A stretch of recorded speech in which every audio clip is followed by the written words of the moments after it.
There is a silver alert that was issued for a missing man from Beloit. The DOJ said that 67-year-old Grant Morrow was last seen on Saturday morning in Green Bay after visiting family there.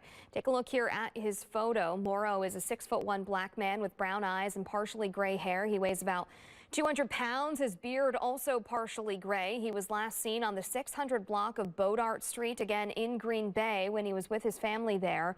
He was wearing a light blue polo t-shirt, quarter zip, and denim jeans. He also had light blue and gray tennis shoes on.